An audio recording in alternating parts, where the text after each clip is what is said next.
మాట్లాడుతూ ఉంటే డోక్లాం ఇష్యూపై ఇటు 8 మంది కాంగ్రెస్ ఎంపీలను సస్పెండ్ చేయడాన్ని ఎలా చూడాలంటారు? అంటే అపోజిషన్ వాయిస్ ను వినిపించేటువంటి స్వేచ్ఛ కూడా పార్లమెంట్ లో కల్పించడం లేదు. పార్లమెంట్ లో డిస్కషన్స్ బదులుగా ఈ సస్పెన్షన్స్ అనేవే ఫస్ట్ ఆప్షన్ గా ఉంటున్నాయి. రోజా గారు yes sir చిన్న క్లారిఫికేషన్ yes sir ఒక చిన్న క్లారిఫికేషన్. రాహుల్ గాంధీ గారు బహుశా పొరపాటున డోక్లాం అని పదజాలం వాడుంటారు. అది డోక్లాం కాదు, గాల్వన్ గురించి మీడియాలో వచ్చింది. yes డోక్లాము ఎప్పుడో 2017లో జరిగింది, 2020లో కాదు. ఓకే, గాల్వన్ గురించి yes కార్తిక్ గారు మాట్లాడండి. గాల్వన్ అనబై బహుశా ఆయన డోక్లాం అని ఉంటారు. దాని మీద మీడియాలో కూడా వివరణ వచ్చింది. అందుకని డోక్లాం గాల్వన్ లోయలో దానికి సంబంధించినటువంటి అది.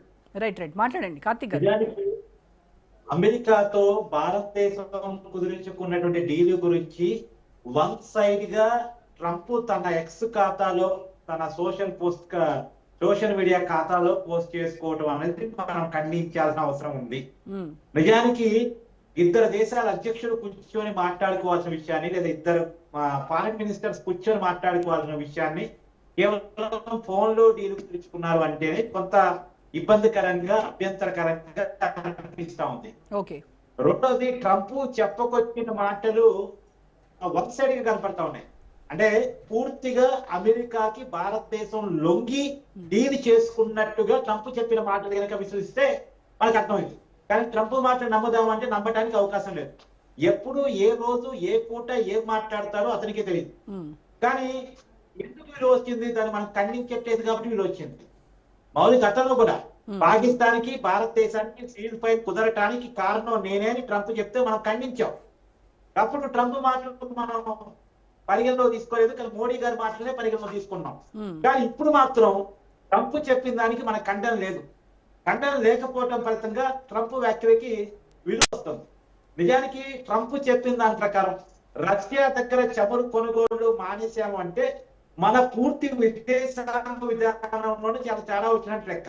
ఎందుకంటే రష్యా అనేది మన లాంగ్ టర్మ్ ఫ్రెండ్. ఇప్పటి నుంచి కాదండి, మన దేశానికి స్వంతం వచ్చినప్పటి నుంచి రష్యాతో మనకున్నటువంటి ఫ్రెండ్షిప్ చాలా బలమైనది. గతంలో పాకిస్తాన్ తో యుద్ధం వచ్చినప్పుడు పాకిస్తాన్ పక్కన అమెరికా ఉన్ననాడు కూడా రష్యా మన పక్క నుండి మనకి గెలిపించినటువంటి దేశం. ఏనాడు ఎలాంటి ఆంక్షలకు తలెత్తకుండా భారతదేశంతో ఫ్రెండ్లీగా ఉన్నటువంటి దేశం రష్యా. ఇలాంటి రష్యాతో అమెరికా కోసం మన సంబంధాలు తెచ్చుకుంటాము అనేటువంటి మాట చాలా పెద్ద మాట నిజానికి. సో ఆ మాట ట్రంప్ అన్నప్పుడు దాన్ని ఖండించడమా లేదు, అది కుదరదు అని చెప్పడమా మనం చేయాలి. కేవలం మోడీ గారితో ఫోన్ కాల్ మాట్లాడి ఫోన్ కాల్ లోనే డీల్ కుదిరిందని చెప్పి దాన్ని ఎక్స్ ఖాతాలో పోస్ట్ చేసి, అది కూడా పూర్తిగా వన్ సైడ్ గా మనకు కలిగిన లాభం, ఏకైక లాభం 25% సుంకాలు ఎత్తేసి 18% కుదించడం, ఇది మాత్రమే కేవలం లాభం. కానీ ట్రంప్ చెప్పుకొచ్చిన వివరాల ప్రకారం మన దేశంలో అమెరికా ప్రొడక్ట్స్ కి పెద్ద ఎత్తున మార్కెట్ ఇవ్వటం, అమెరికా వస్తువులు మొత్తం కూడా మన దేశంలోకి వచ్చేస్తాయి అంటే ట్రంప్ చెప్పిన వివరాల ప్రకారం. తర్వాత ఆ వస్తువులకి మనం 0% టారిఫ్ ఇస్తాం. అంటే టారిఫ్ లేకుండా వాళ్ళ వస్తువులు సుంకాలు లేకుండా వాళ్ళ వస్తువులు అమ్ముకోవడానికి అవకాశం ఇస్తాం. అంటే మన దేశ ఖజానాని, మన దేశ అవకాశాలని, మన దేశ మార్కెట్ ని మొత్తం అమెరికా క్యాప్చర్ చేయబోతుంది అన్నట్టుగా ట్రంప్ చెప్పుకొచ్చారు. మరి ఒకసారి చరిత్రలోకి వెళ్తే బ్రిటిష్ వాళ్ళు కూడా ఒకప్పుడు మన దేశంలో వ్యాపారం చేసుకుంటే మనం వచ్చారు. ఎందుకంటే మన దేశంలో ఎప్పుడు జనాభా ఎక్కువే, ఈనాడు కూడా మన దేశంలో జనాభా ఎక్కువే. ఆ రోజు నెంబర్ 2 పొజిషన్ లో ఉన్నాం, నెంబర్ 1 పొజిషన్ లో ఉన్నాం. మన దేశం పెద్ద మార్కెట్, మనం జనాభాగా చూస్తాం 140 కోట్ల మందిని. అమెరికా అయినా బ్రిటన్ అయినా మన కస్టమర్స్ గా భావిస్తారు. కస్టమర్స్ గా చూసినప్పుడు మనం చాలా పెద్ద యూజ్ కస్టమర్స్ గా మనం కనపడుతూ ఉంటాం వాళ్ళకి. భారతదేశంలో చాలా పెద్ద మార్కెట్ గా కనపడతా ఉంటుంది అమెరికా వస్తువులకి. కాబట్టి మన దేశ మార్కెట్ ని దారాలత్వం అమెరికాకి చేయటం నిజమా కాదా? నిజం కాకపోతే నిజం కాదని పార్లమెంట్ సాక్షిగా చెప్పాలి. బయట మీడియాతో ప్రెస్ మీట్ పెట్టి మనం ఎవరు అడగట్లే, కానీ పార్లమెంట్ సాక్షిగా మాత్రం ట్రంప్ కామెంట్స్ మీద వివరణ ఇవ్వాల్సినటువంటి అవసరం భారతదేశ ప్రభుత్వానికి ఉంది. ట్రంప్ చేసినటువంటి కామెంట్స్ చాలా అభ్యంతరకరం, అవి నిజమైతే. కానీ ట్రంప్ మాట నేను నమ్మను.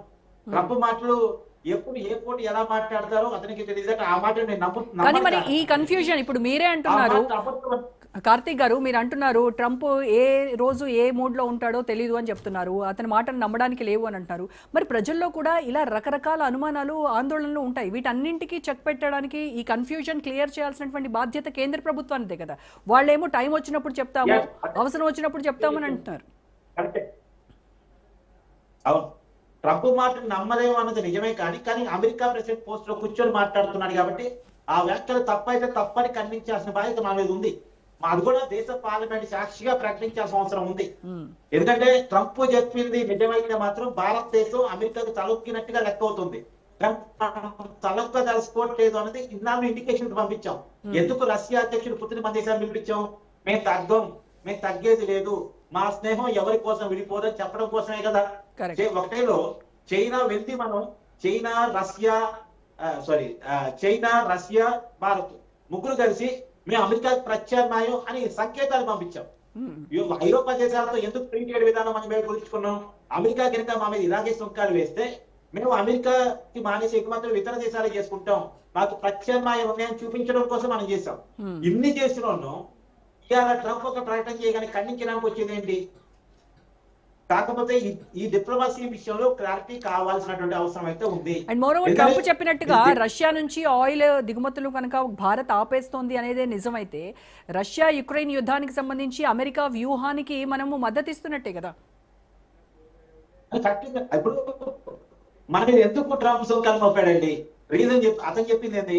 రష్యా దగ్గర మనం చెవులు కొనుగోలు చేస్తున్నాం, ఆ తర్వాత మనం అమెరికా చెప్పిన చోట అంటే ఇప్పుడు ట్రంప్ అన్నాడు అమెరికా ఇజ్రాయెల్ దగ్గర చెవులు కొనుగోలు చేయాలని భారత్ కండిషన్ పెడితే మోడీ ఓకే చెప్పారని చెప్పేసి. దీనికోసమే కదా. అంటే ట్రంప్ ఏ ఉద్దేశంతో మన మీద సుంకాలు మోపాడో ఆ ఉద్దేశాన్ని మనం లొంగినట్టు లెక్క కదా. ఒకవేళ ట్రంప్ చెప్పింది నిజమైతే, సో ట్రంప్ చెప్పింది అబద్ధం అనేటువంటి ఒక క్లారిటీని మనం పార్లమెంట్ సాక్షిగా ఇవ్వాలనేటువంటి అవసరం ఉంది.